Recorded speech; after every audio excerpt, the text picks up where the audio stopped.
This is The Art of Thought. Happy New Year, everybody. My name is Kweku Asafu-Adjaye, and welcome back. It's 2019. Took a long hiatus. It's kind of odd. The end of the year with the scheduling. The Art of Thought is back on Fridays now. Not Wednesday, but Friday. Yeah. So it's back. We're back. Not we as in me. Me, I am back. And I just wanted to say thanks for all the listeners out there that listened. It was a lot of fun doing it. I got kind of caught up with other things towards the end of the year last year. But this year should bring in some new faces, some new voices and things like that. Some interesting projects that I've been constantly talking about especially in the last episode where I called it The Art of the Creator. Bringing that into full fruition later this year. But real quick, I wanted to do a heads up.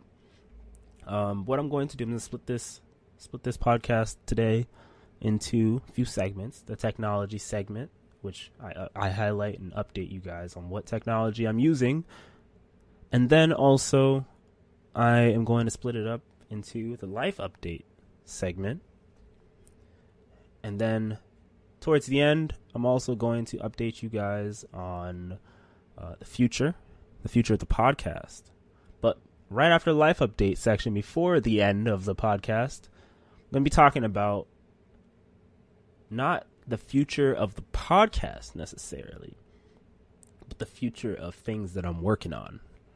So, without further ado, let's begin. My name is Kweku, as I said before. This is the Art of Thought podcast that you are listening to. It is, I think, episode 20 is what we're on right now. I believe so. It is probably episode 20. And it feels good to be at episode 20. The new year at episode 20. I'm double checking right now. It is episode 20. Yeah, new year, new whole number of episode 20. So, thanks for tuning in. If you've tuned in from the beginning, thank you so much too. Yeah, so I said I was going to talk about what technology I'm using right now. And like over the end of 2018, I was talking a lot about technology because that's what I originally wanted to really do, but I didn't want to focus a podcast solely on technology because sometimes I just get tired of talking about it. So yeah, so the technology portion. One thing I can let you guys know too is I actually ordered the Kingdom Hearts 3. If you've heard of that video game, Kingdom Hearts 3 it's developed from Disney and Square Enix, creators of Final Fantasy, and then Disney is Disney. Most everyone knows who that is. Square Enix created Final Fantasy, and if you've played like Rise of the Tomb Raider or any of the Tomb Raider recent games, Square Enix is also the ones in charge of that. They created a console originally only going to be out in Japan that we thought for Kingdom Hearts 3, a game that I grew up with back in 2001, I believe, or 2000 or so, on PlayStation 2 days, and it's finally coming out. Kingdom Hearts 3 is finally coming out at the end of the year, or at the end of this month, actually, not the end of the year, at the end of this month, January 29th, 2019, and I was able to land my hands on a pre-order of the PS4 Pro limited edition one that got sold out in like 20 minutes. No one could get it after like 20 minutes. I landed my hand on one. So if you want to see an unboxing and see that stuff, you can take a look at my YouTube channel, which I will put in the show notes. It is youtube.com/thatguykwe, KWE. And what I'm also going to be bringing up later on is another YouTube channel that I might start up doing. That would also be on there. So I got Kingdom Hearts 3, the limited edition, as well as the limited edition bundle console, PS4 console. That's only like 20 people were able to, it sold out in like 20 minutes. People said it sold out in like 2 hours or so. And GameStop almost had no clue, depending on who you spoke to, that it even existed. So it was crazy, but I was able to do it, just constantly hitting refresh over and over and over and over and over again. That's how I did it. And it worked. Luckily, I have fast internet with this other segue to this new technology that I got last year. I talked about it in a way previous podcast, but I got the Google Wi-Fi bundle, the 3 bundle, where it includes 3 Google Wi-Fi access points. Basically, Google Wi-Fi is is a router, a mesh Wi-Fi router from Google, made by Google. I think it's made by Google. It says Google's name on it. And it essentially, you place it in 3 different places. The first place must be connected to either a router, is what they say, but I would manage to connect it to my Ethernet port in a room that's not being used. Connect the first one to an Ethernet port into the wall, obviously for power. And then the other 2 can be put anywhere as long as they can kind of overlap in signals. And the way it works is that it creates a new Wi-Fi network aside from your original that your router generates. And that's the one you want to connect every device to. And when you connect every device to that, then it pretty much does a lot on its own. You kind of just download the app and set up everything. And when it's done, it creates a new Wi-Fi network.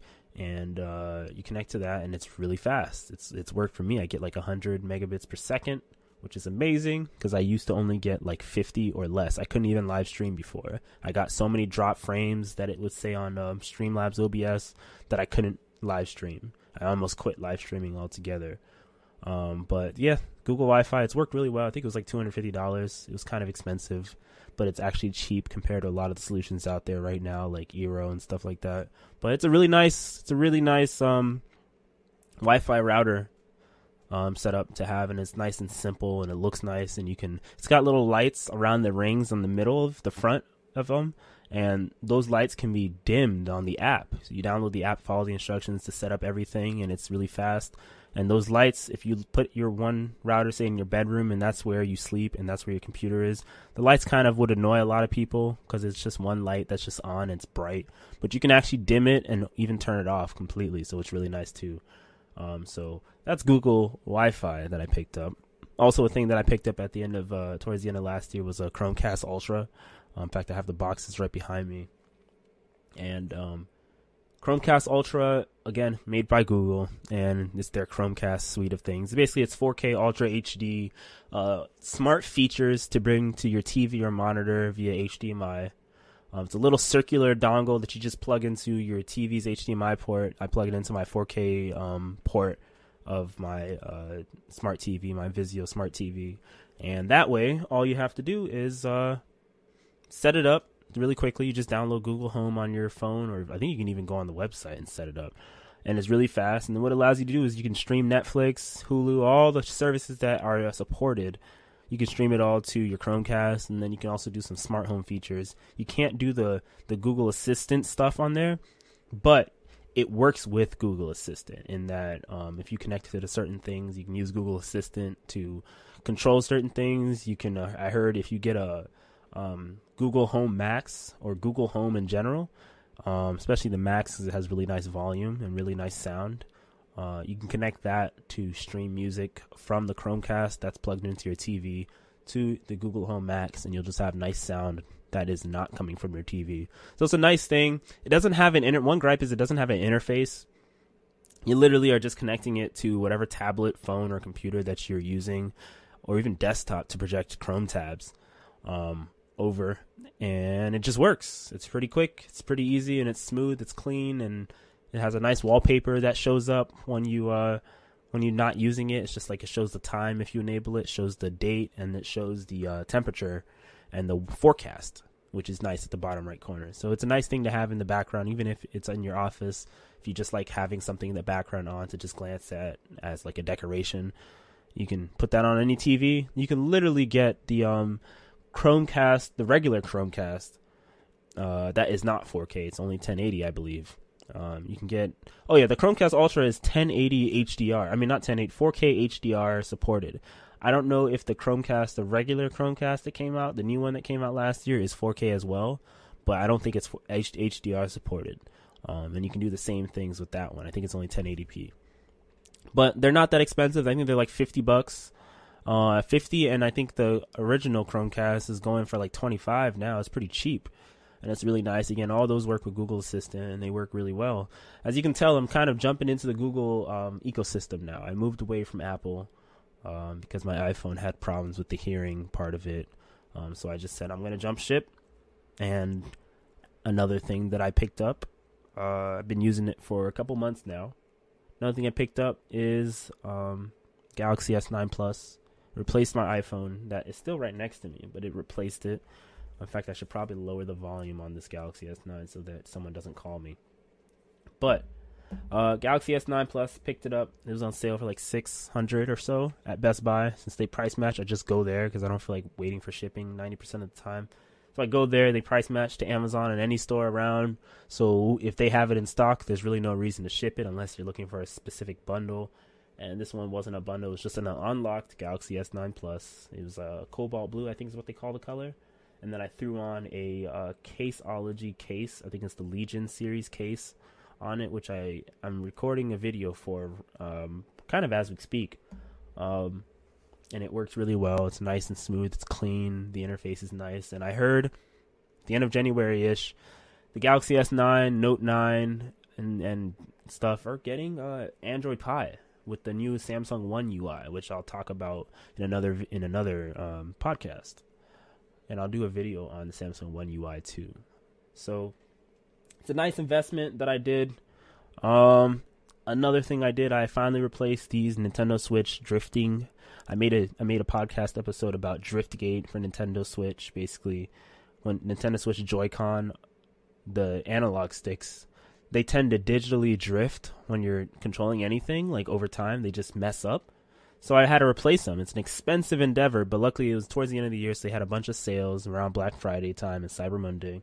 So I got 2 new Joy-Con from GameStop, 2 red ones because I love the color red, the neon red or whatever they call them, and got 2 of them. So it replacement. The old ones are sitting in front of me. They work still, but they just drift, so it's really annoying to use. But got 2 new ones. They work really well, and yeah, it's a really nice feeling thing. Another thing for the tech update, in getting a new phone, I had to also, other than the very thin and cheap feeling cable that Samsung gives with their Galaxy S9 and Galaxy series phones, I had to get some nice cables for them too, some nice woven threaded cables for the Galaxy S9 Plus, and I got them from Anker. Anker on Amazon. I think they were like $20 or something. It came with 3 of them. I think it was a 3-foot, 6-foot, and 10-foot cables. They're all really nice. They're also the color red, so I can't lose them that well. And I plugged one of them into the Nintendo Switch dock because the Pro controller that I also got for the Switch uses USB-C. So, and obviously the S9 Plus also uses USB-C. So I can charge everything that I have with USB-C pretty easily. In fact, my computer even has a USB-C port in it, and it's a desktop that I built. So, yeah, got that too. Another thing that I had picked up, what I'm trying to do is I went to New York. Let me do a backstory. I went to New York, and I was like, man, I need to go to B&H. And I kept procrastinating to look for B&H and go there. But I finally went towards the end of my trip in New York, and I picked up the Rode RODE TRS to TRRS dongle. Basically, it allows you to plug a traditional cable that normally plugs simply only into your desktop and like laptop and stuff and your camera into like a phone or an iPad, for instance, which has a headphone jack. At least mine has a headphone jack. The Gen 2 Pro has a headphone jack. You can plug into the headphone jack of any mobile device and it'll work. It'll read it, and you can use the microphone of whatever you plug into it as what it is. So, for instance, I have my I believe it's my Rode Video Mic Pro for my camera, and I can use that superior audio quality compared to the headphones for iPhones and stuff. I can use that quality in the iPad using GarageBand or whatever app I decide to use. I think I decided to use Spreaker Studio as well because I was testing it for podcast purposes. And it works. The audio is the same as what would come through my camera or any other device that is an external, separate, proprietary microphone. So it's a nice solution that I took to make that route. And then what I decided to do was, currently I don't have a laptop, so I said, you know what, I'm going to try to make the iPad Pro my mobile device of choice for doing a lot of things until I have to do heavy editing and stuff. So what I decided to do was I picked up also off of Amazon. I picked up a the Rode headphone splitter that you plug into your mobile device. It's got the TRRS signal in it already, but it's TRRS and TRRS on all of them. So you can't just plug in any cable and it just works as a converter. You have to plug in the dongle to the other piece, the splitter, to the iPad, for instance, and to use those things. But I got it because if I want to do an interview with someone like on the go, I can get like a lav mic or something. I can put it on me and put it on the person I'm interviewing, the interviewee, and then I can put headphones on and I can still listen to make sure the audio is good without having to unplug the microphones and do all this craziness every single time. I can just use one little device to do everything. So I'm just trying to figure out a way to use the iPad for everything that I need to do on the go. And then for the heavy lifting, I use my Behemoth PC here. I call it the Behemoth that I built like last year. I use that for everything else. So that's a quick summary, I believe, of every little thing that I picked up towards the end of the year last year. Yeah, so it's been a nice ride for doing that stuff. I don't know what I said I was going to do next. I think I said I was going to do life updates. And with the life updates that I wanted to talk about, a lot of things have been seeming like if you guys don't know, I started this podcast about 3 or so months after I graduated from college, 2 months or so after I graduated from college. May 5th, I believe, May 4th, 2018 is when I graduated. And I started it because, most people are like, oh man, a lot of people that I knew were like already had like landed jobs before they even left college. And then me in the creative field, it's really hard to start getting jobs, especially since I feel like I tend to not be superior good at anything to me. In my head, mental wise, I feel like I'm not good enough to an employer to even get hired to do even media stuff. Some people might think otherwise, but in my brain, that's just how I think, unfortunately. And so I decided to start this podcast to just talk about, whatever goes through my head late at night. When you're trying to sleep, you close your eyes and then your brain starts wandering, your mind starts wandering. I said, let me start a podcast where I can talk about anything. No, sky's the limit. Anything that's on my mind. If I'm having trouble with something, I'm just going to talk it out. It's going to be therapy for me because I get to talk about my issues and anything that comes to mind. So what happened? I started it and it's been, it hasn't been a year yet. It's been roughly like half a year and it's going well. So I started that and now I've been applying to jobs every month, a lot of jobs every month. Haven't heard back from like 99% of them. But I'm starting to hear back from people now. The newer, latest jobs that I've been applying, starting to hear back. Maybe I'm starting to figure out the system of applying to schools. I mean, not applying to schools, applying to jobs finally as a recent graduate that's not very good at anything to me. Let me drink some water. But I'm starting to hear back. They're not, a lot of them are turning me down, of course, but I'm starting to hear feedback, such as I'm not just submitting an application and then later on I see that the application closed and I never heard back from anyone. I'm starting to see emails saying, like I was spoken to or I was interviewed, but I didn't get the job. Like people will be like, but that's not very good, Kweku. Like why would that be a thing that you'd want to say? And it's like, because I haven't had feedback from anyone saying you didn't get it because of A, B, and C. Now I'm hearing that stuff. And I'm also getting interviews for jobs, getting close to landing something. Of course, my goal is to not actually have to work for someone else. My goal is to be able to just sustain myself doing my own thing that I create. And for now, the goal is to look for a position and just work in there for a little bit, get some experience and then see what happens. So things are going good so far. Things are going pretty good. And hopefully something comes up by the end of January, hopefully. But yeah, also segueing to hopefully things are going good by the end of January. Towards the end, I said I would talk about what's next for this podcast. And what's next, actually, you know what? I'm not even done yet.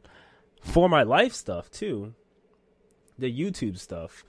I know YouTube is like a platform that people say is dying and so and whatever. But when I say I'm starting, I want to do something with video or doing something with video or technology or whatever it is with YouTube or something, I don't mean I'm only going to upload it to YouTube. I may upload it Facebook video as well, because I heard that's a pretty good platform now too for people. Like Dame Drops, he said he's doing much better on Facebook than he is on YouTube now. And so I'm probably going to start making video that goes both sides. It goes to Facebook, goes to YouTube, maybe Vimeo or something. I'm probably going to do that. I'm not going to do any Patreon or anything like that, because I don't have an actual audience, like a heavy audience that I can just be like, someone will pay to like $1 a month or something like that to watch my stuff. I'm not going to do that just yet, but maybe in the future I can do that. Yeah, I'm going to start doing game stuff and also maybe technology stuff. I haven't figured out exactly what I'm going to do yet, but I think I'm going to do gaming first and foremost. I'm not sure. I have a toss-up between technology and gaming because those are the two passions that I like to do. But maybe I'm going to start that. I have some names written down. I have some logos already done. I'm just kind of figuring out what I want to do first, and then I can launch those things or that thing to do it. And then for the final back of the book of this show, it's been about 20 minutes. I know the podcast feels like it's getting shorter and shorter, but I don't like to ramble too much because some people might not like to hear me ramble. But at the end of this podcast, like I said, the back of the book, I said I was going to talk about what's coming back next in The Art of Thought. And what's coming up next, as I said on the Art of the Creator episode 19, the one I did about mid-December before the holidays hit. What's coming up next is, in fact, Art of the Creator. I'm working on landing some interviews for people who just do what they do. It might not be their main thing, but they love doing it, and seem to be doing pretty well in it, and they seem passionate about it, which is the first and foremost thing. I'm working on some interviews for those things. You might have heard of some of these people, even if you live anywhere else other than, Northern Virginia. But I'm working on that. Art of the Creator is coming back. Well, not coming back, but it's coming. It's taken time, a long time, very long time, actually. I procrastinated so much, but it's coming. I'm working on it. I'm trying to motivate myself to do Art of the Creator because it is a lot of work to actually, figure out all that stuff. It may come first as podcast episodes, and then later on, it might come in as video as well. It might have video and audio portions of it. But Art of the Creator is something that I really like to do. If you didn't see the last episode, go ahead and I would say go watch that or listen to that first before you even watch this podcast episode. But Art of the Creator is essentially like a passion project for me. Mainly because I've always liked, even from the beginning, I've always liked to hear people's perspective. I've always liked to understand why people do what they do. And then me being a creator of a podcast, creator of a now kind of defunct YouTube channel, creator of just an artist in general, photographer and everything. I like to hear why other people do what they do, why they create things. Now, it's not just about they like to do it because they like to do it. Like people will say they like to do photography because they like taking pictures. It's like, no, I always want to know the deeper reason, because it's not just I'm almost 100% sure it's not just I like to do photography because I like taking pictures. I'm pretty sure there's something deeper, like something triggered me as a child or whatever age I started doing it that made me just obsessed in a way of doing this to the point where I am. Look where I am now. That's the type of stuff I want to hear. The psychological reason of why people create things, whether they create dance routines, they choreography, they do music, they do certain types of fine arts, certain types of performing arts, things like that. And I could probably expand that if I start liking it a lot more, the idea a lot more. Even cake decorating is one of the first ones that I really wanted to do, because there's this woman near me who was on Food Network's Cupcake Wars, and I don't know if she won or not, but we'll find out the details. Hopefully when the episode airs. But that's the type of stuff that I want to do, even if it's only going to be 1 or 2 episodes a month of Art of the Creator. I want to do that, because it's just something nice and something interesting, and some people just never get approached thinking that whatever they do is special to someone else. Like, some people never get approached thinking that what they do is good enough. I know that. I know for me, and for a fact, like, mentally, I always feel like, and I said it earlier in the episode, I was like, man, I don't feel like what I do is good enough to change someone's life. It doesn't feel like that, And so I can only imagine if someone approached me and said, hey, I want to talk to you about your craft. Why do you do it? I heard you love doing it. There's got to be a reason why you dropped doing this other thing that can make you tons of money to do your craft. That's not making you as much, but you can live off of it. Or even not live off of it, but just you're doing it and you're performing or whatever you're doing. You're spending hours and hours and hours of your time doing it. Why do you do it? I would love if someone approached me and just did that, because I could just, it's like therapy. It's like you can just listen and or speak and speak if you're that person to know why. It's people don't really get approached for that. I know in school, especially in a constructive school like public schools and private schools, a lot of the time, mostly public because that's what I'm familiar with, they kind of set you down a path that you have to do what other people do, because that's how you grade. It's the curriculum. We need to get you used to contemporary painting, so everything you paint is going to be a still life, or everything you paint has to be a certain style, because that's the curriculum. And we're kind of get used to that, and then we lose our creativity in a way. But some of these people broke the mold, and they just said, screw it, I'm still going to do what I like to do. So I like to know those things. It's a very interesting thing that I would love to hear from really anyone. There's a reason why we do almost everything we do, just about everything we do. There's a reason why, and that in the background is my AC, my heater. It's like right in the furnace room next to me. So if microphone probably picks it up a little bit, but there's a reason why we do everything we do. And part of the Art of the Creator series is going to be digging into it, different individuals or people, groups, to figure out why they do what they do. Why they started it, what started it, how they do it, what their process of doing it is, and more. So, yeah.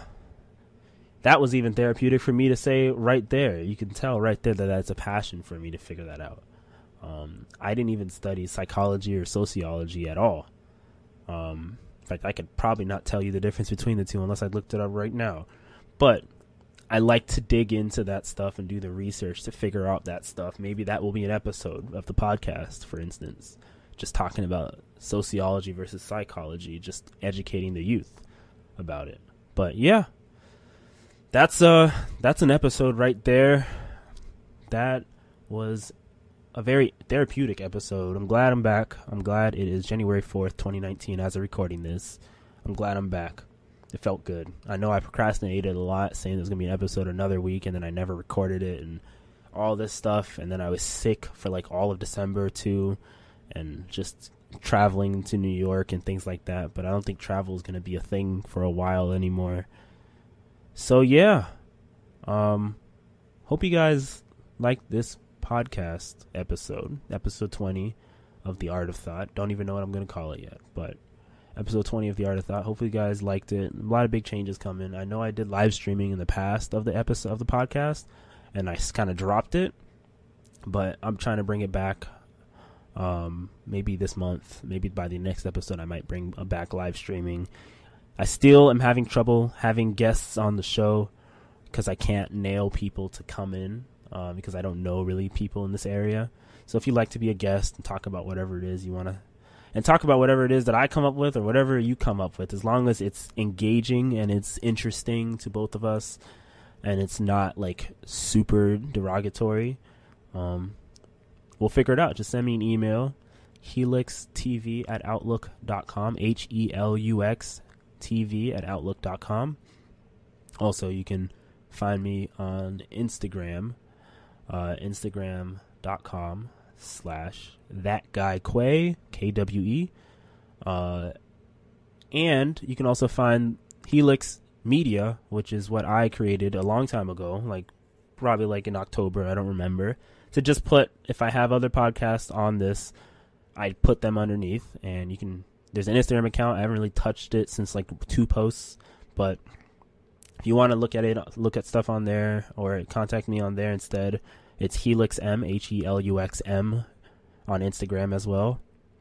And pretty much this podcast can be found anywhere that podcasts can be found, and soon probably will be on Pandora as well. Pandora just launched their podcast platform. So yeah, hope you guys like it.